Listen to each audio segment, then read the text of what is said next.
Good morning, Katani Alvin from London speaking, and here you've got a picture of President Trump declares national emergency. Thank you very much, everybody.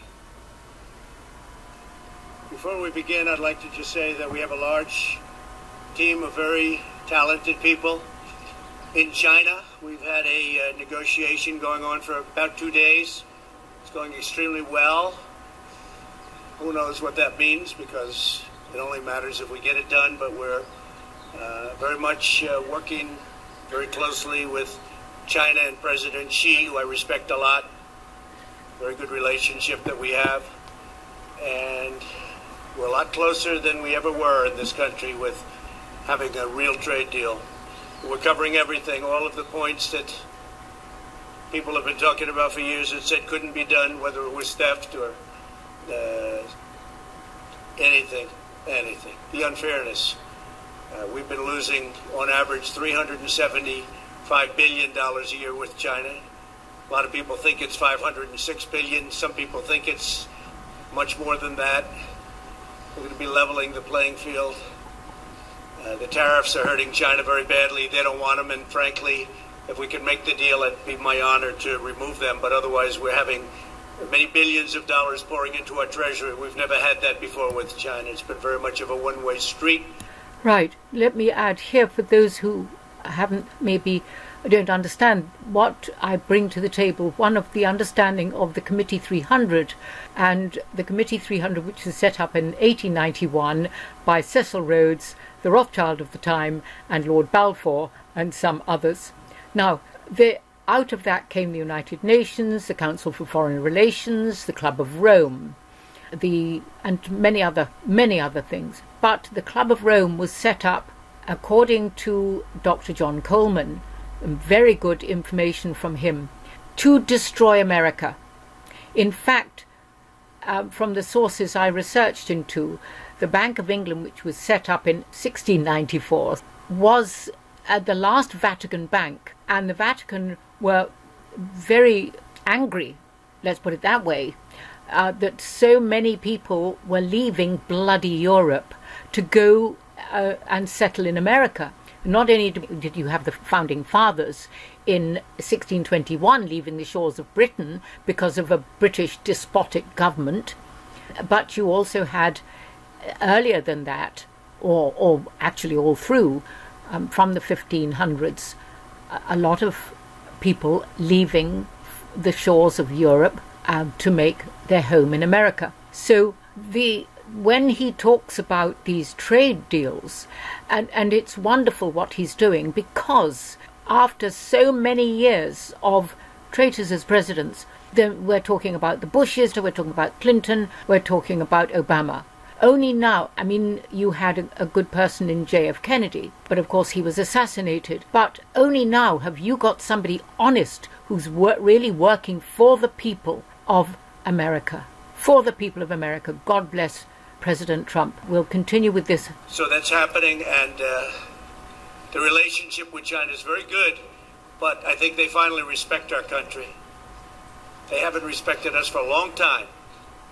Not for a long time. The UK and the US, as you probably have been seeing and hearing, we're agreeing to go forward and preserve our trade agreement. You know all of the situation with respect to Brexit and the complexity and the problems, but we have a very good trading relationship with UK, and that's just been strengthened further. That is excellent news.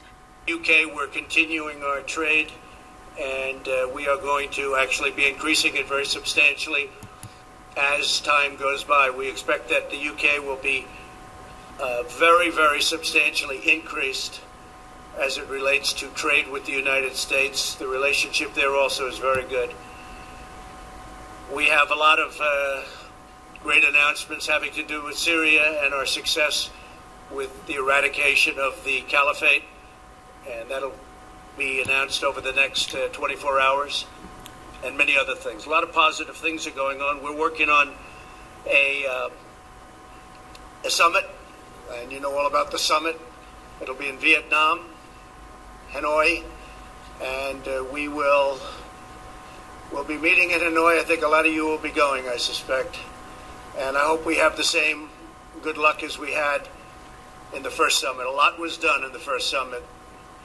No more rockets going up, no more missiles going up, no more testing of nuclear. Get back our remains, the remains of our great heroes from the Korean War. And we got back our hostages. But we hope we're going to be very much equally as successful. I'm in no rush for speed. We just don't want testing. The sanctions, as you know, remain. Everything is remaining. China's been helping us, and Russia's been helping us. And South Korea, I think you could say, has been, we've been working very closely with South Korea, with Japan. But China, Russia on the border have really been at least partially living up to what they're supposed to be doing, and that's okay, as per the United Nations. So we will have a meeting on the 27th and 28th of February, and I think that will be a very successful one. I look forward to seeing Chairman Kim. We have also established a very good relationship, which has never happened between him or his family and the United States. They have really taken advantage of the United States. Billions of dollars has been paid to them. And I would say this is because, of course, you had traitors who were presidents and they were being run by the British establishment.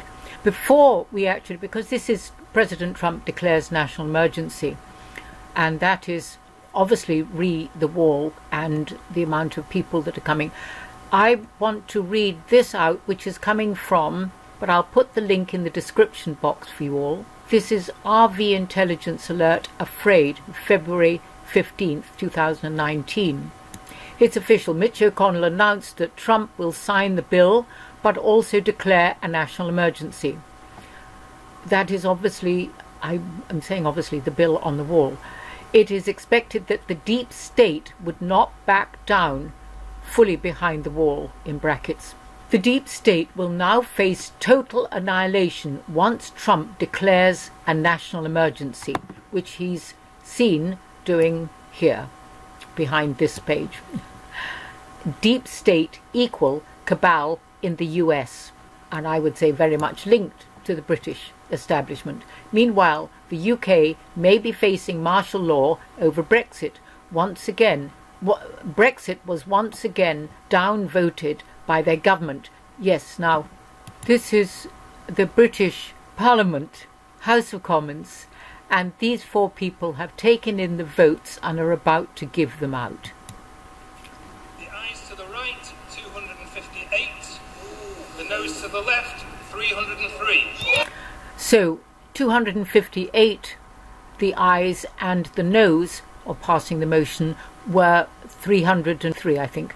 Prime Minister May did not get her proposal through, which is quite interesting. The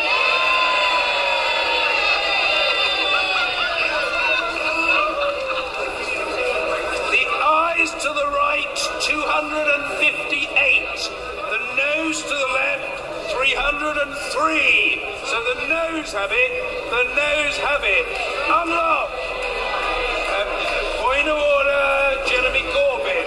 Thank you, Mr. Speaker. This is the head of the Labour Party, Jeremy Corbyn. On a point of order, tonight's vote shows there is no majority for the Prime Minister's course of action in dealing with Brexit.